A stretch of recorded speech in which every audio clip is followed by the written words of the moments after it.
Hi, I'm Jenna. I used to believe family meant unconditional support, especially when bringing new life into the world. My husband Drew and I had been trying for a baby for nearly 2 years, and when those two pink lines finally appeared, I thought it was the beginning of our happiest chapter. I was wrong. Are you sure we should tell them today? I asked Drew as we pulled into his parents' driveway. Drew squeezed my hand. Mom's been asking about grandchildren for years. She'll be thrilled, I promise. His mother, Patricia, answered the door with her usual tight-lipped smile that never reached her eyes. You're late, she said instead of hello. The roast is probably dry now. Drew immediately apologized. Sorry, Mom, traffic was bad. It's fine. She gestured us in. Your father's already at the table. Robert, Drew's father, was seated, newspaper in hand. About time. Your mother's been fussing over this meal all day. As we ate, Patricia made pointed comments about the portions I took. Watching your figure, dear. Or perhaps not watching it enough, she said as I helped myself to potatoes. Drew laughed nervously. Mom, please. I forced a smile. Actually, Patricia, we have some news. Drew reached for my hand under the table. Mom, Dad, we wanted to tell you in person. Jenna and I are expecting. You're going to be grandparents. Robert's face broke into a genuine smile. Well, I'll be damned. Congratulations, son. I turned to Patricia, hoping to finally see some warmth. Instead, something dark crossed her features. Pregnant, she repeated flatly. Are you sure it's... Well, are you sure? Drew frowned. Mom, what are you... I just mean, Patricia continued, setting down her fork with precision, that you two haven't been married very long, and Jenna's job keeps her so busy. I wonder if you've thought this through. We've been married 3 years, Mom, Drew said, and we've been trying for... Trying? So it was intentional? Patricia interrupted, her voice rising. I thought perhaps it was an accident. Patricia, Robert warned, but she waved him off. No, Robert. Someone needs to be practical. Drew has career ambitions. A baby will hold him back. I felt my cheeks burning. Actually, Patricia, we're both very happy about this baby. Patricia's eyes narrowed. Always so defensive, Jenna. I'm simply thinking about my son's future. Our future, Drew corrected. Mom, this is good news. And I suppose you'll want me to babysit, Patricia muttered.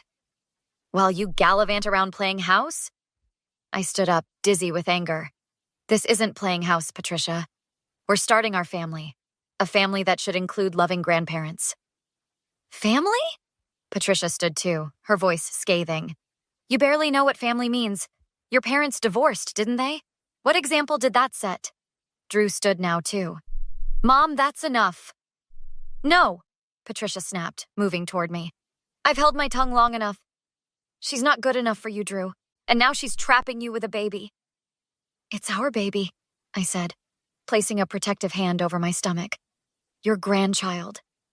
What happened next seemed to unfold in slow motion. Patricia's face contorted with rage as she lunged forward and drove her fist directly into my stomach. The blow wasn't hard. Patricia was in her 60s, but the intention behind it sent me stumbling backward in shock. Mom! Drew shouted. Robert jumped up. Patricia, have you lost your mind? I doubled over, not from pain but from shock and fear for my baby. I looked up at Drew, waiting for him to defend me, to check if I was okay. Instead, he stood frozen, mouth opening and closing without words. Drew, I whispered. Patricia was breathing heavily. I'm sorry, she said, not sounding sorry. I don't know what came over me. Drew finally moved, but only to put his hand on his mother's shoulder. Mom, you need to calm down. Not, are you okay, Jenna? Just, Mom, calm down. I straightened up, tears blurring my vision. Take me home, Drew. Now. The car ride home was silent until my friend Maya called. I answered on speaker. Hey, how did the big announcement go? She asked cheerfully. I burst into tears. Jenna, what happened? Maya's voice sharpened. Patricia punched me in the stomach when we told her I'm pregnant. She what? Maya exploded. Are you okay? Is the baby okay? And what did you do, Drew? Please tell me you stood up for your wife. Drew's knuckles whitened on the steering wheel. It's complicated, Maya. My mom was just shocked. Shocked. People say stupid things when they're shocked. They don't assault pregnant women. As we pulled into our driveway, Drew spoke.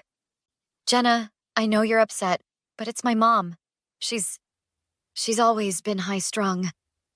I stared at him in disbelief. High-strung? Drew, she punched me in the stomach while I'm carrying your child. She barely tapped you, he argued weakly. Defend me, I shouted. Check if I was okay. Tell her she crossed a line. She's my mother, Jenna. And I'm your wife. I'm carrying your baby, and you chose her over us. Maya's headlights swung into the driveway, and I'd never been so grateful to see my friend. There's nothing to talk about until you understand what happened tonight, I told Drew. I'm staying at Maya's. You need to get checked out, Maya's friend, Dr. Talia Chen said, setting down her tea mug. She'd come over immediately after our call, still in scrubs. I don't feel any pain, I insisted, though my hand hadn't left my stomach. That doesn't matter, Talia explained. Any trauma to the abdomen during pregnancy should be checked. Maya nodded. And you should file a police report. What she did was assault. On my pregnant wife, came Drew's voice from the doorway. We turned to see him standing there, eyes red-rimmed. You have 15 minutes, Maya warned him. Drew approached slowly. I'm so sorry, Jenna. I was in shock. That's not good enough, I said quietly. You didn't protect me. I know, he whispered. I should have done something. He looked at Talia. Is the baby okay? We don't know, Talia answered. Jenna needs to go to the ER. Drew nodded. I'll take you right now. I want Maya to come, I said. Of course, he agreed. But Jenna, there's something else. My dad called. He's furious with Mom. Drew swallowed hard. He said this isn't the first time she's done something like this. What do you mean? I asked. Apparently she was physically abusive to my sister-in-law too, years ago. Mark never told me. That's why they moved across the country. Maya's expression hardened. And you never wondered why your brother cut contact with your parents? Mark and I aren't close, Drew said defensively. Dad said Mom has issues. She's been in therapy on and off for years. That doesn't excuse what she did, I said. No, it doesn't, Drew agreed. Nothing does. 3 hours later, I lay on an exam table as a technician moved an ultrasound wand across my belly. There's your baby, she said. Strong heartbeat. Everything looks normal. Relief flooded through me. Drew, who had been standing anxiously in the corner, moved to my side and reached for my hand. I let him take it. Later, we sat in the hospital cafeteria with Maya. What happens now? Maya asked. Drew looked at me. I called the police from the waiting room. I filed a report against my mother for assault. I stared at him in surprise. You did? He nodded. It was the right thing to do. What she did was wrong, and there need to be consequences. Won't that cause problems with your family? I asked. You and the baby are my family, Drew said firmly. My first priority. Maya eyed him skeptically. And what about your relationship with Jenna? Drew's shoulders slumped. I know I failed you today. There's no excuse. But I love you, and I want to be the husband you deserve. I need to know something, I said after Maya left. If your mother had hurt anyone else, a stranger, a friend, would you have reacted differently? Drew thought about it. Yes, he admitted. I've been conditioned my whole life not to challenge her. That's a problem, I said, because I won't raise our child around someone who might hurt them.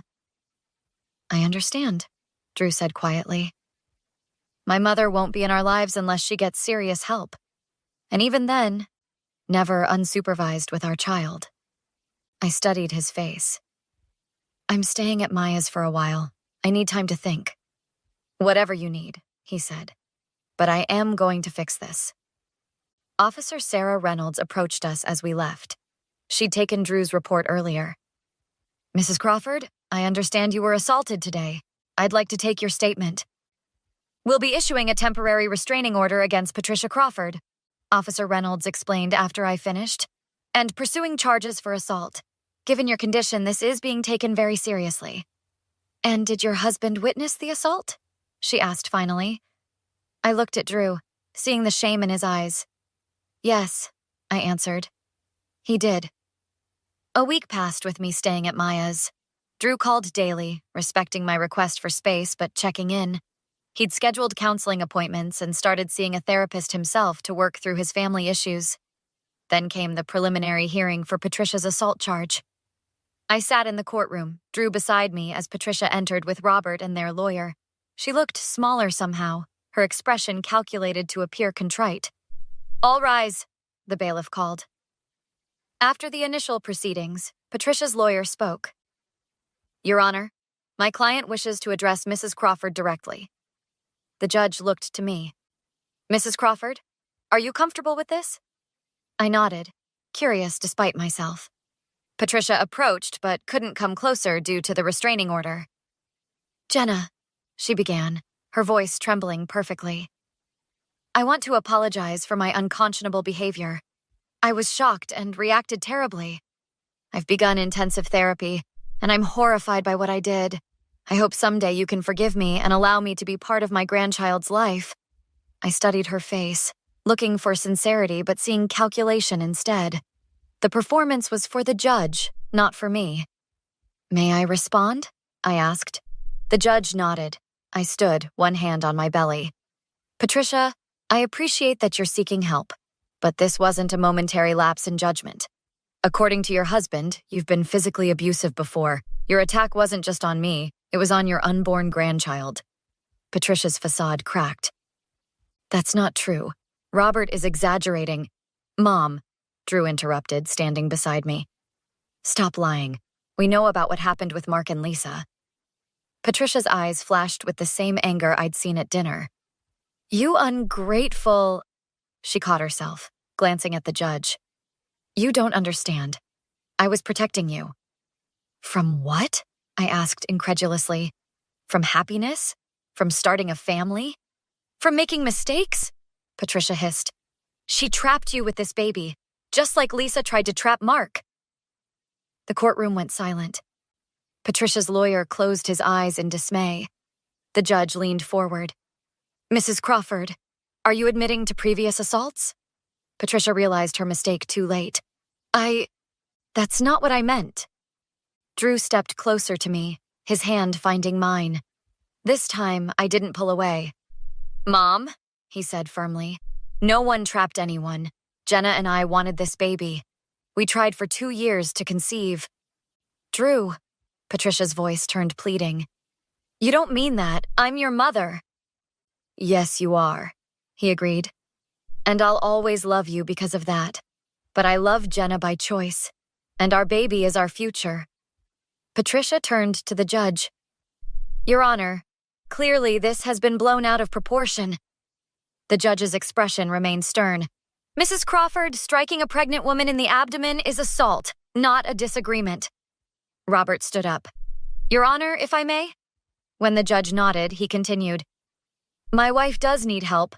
I've enabled her behavior for years by keeping the peace. I support whatever measures the court deems necessary. Patricia whirled on him. Robert, how dare you? That's enough, the judge said. Mrs. Crawford, I'm extending the restraining order and referring this case for further prosecution. As Patricia was led away, she turned back. Drew, please, don't do this to me. Drew's voice was steady. You did this to yourself, Mom. 6 months later, I sat in Dr. Chen's office for my checkup, my baby bump now prominently displayed. Drew held my hand as the doctor reviewed my test results. Everything looks perfect, Dr. Chen assured us. You're having a textbook pregnancy. Thank you, I said, feeling the baby kick. For everything, including coming over that night. Dr. Chen smiled. That's what friends are for. Do you want to know the sex, or are you still wanting to be surprised? We want to know, we said in unison. It's a girl, Dr. Chen announced. Joy bubbled through me as Drew kissed my hand, tears in his eyes. Later that evening, Maya came over for dinner to hear the news. She'd been my rock through everything. "A niece!" Maya exclaimed. "I'm going to spoil her rotten." "You'll have to get in line," Drew laughed. "Jenna's parents are already buying out every baby store in Seattle." "What about Robert?" Maya asked carefully. "Have you decided if he'll be involved?" I nodded. "He's been coming to counseling with us. He's really trying." "And Patricia?" Maya's voice hardened. Drew answered. "She completed the residential program and is continuing therapy. According to her counselor, she's making progress." "The restraining order is still in place," I added, "and will be until after the baby is born, at minimum."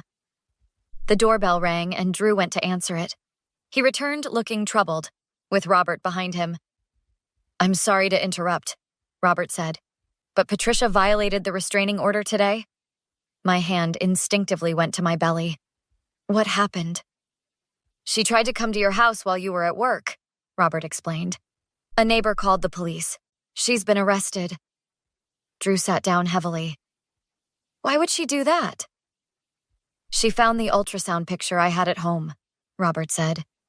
"When she saw it was a girl, she became fixated on the idea that she needed to fix things before the baby arrived." "She'll likely face jail time," Robert continued.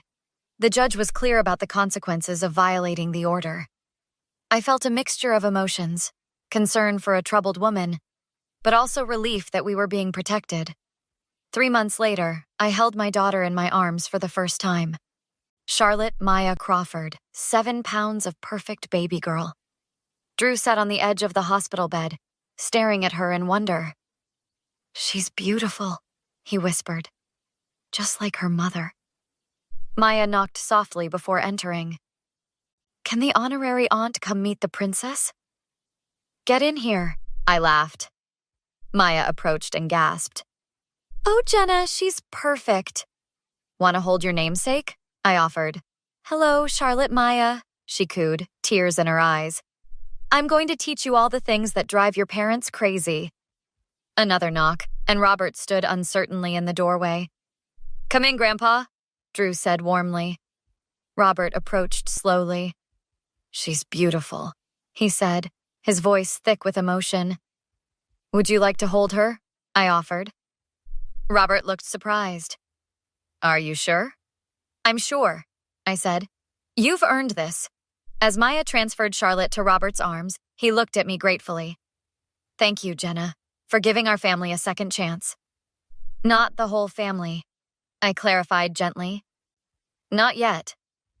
Robert nodded in understanding. "Patricia's doing better. The court program has been good for her. But I know it's too soon." "We'll see," Drew said, not making promises. "One day at a time." Later that evening, after our visitors had left, Drew and I had a moment alone with our daughter. "I never thought the worst night of my life would lead to this much clarity," I said, watching Charlotte sleep. "Everything's changed." Drew took my hand. "For the better?" "Mostly," I nodded. "I learned how strong I am. We learned how to truly be partners, and we know exactly what we'll do to protect her." "I promise you both," Drew said solemnly. "I will always put you first, no matter what." "I know," I said, and for the first time in months, I truly did. Charlotte stirred in her sleep, her tiny hand escaping from her blanket. I reached out and let her grasp my finger. "Better than okay," I corrected myself. "We're going to be wonderful."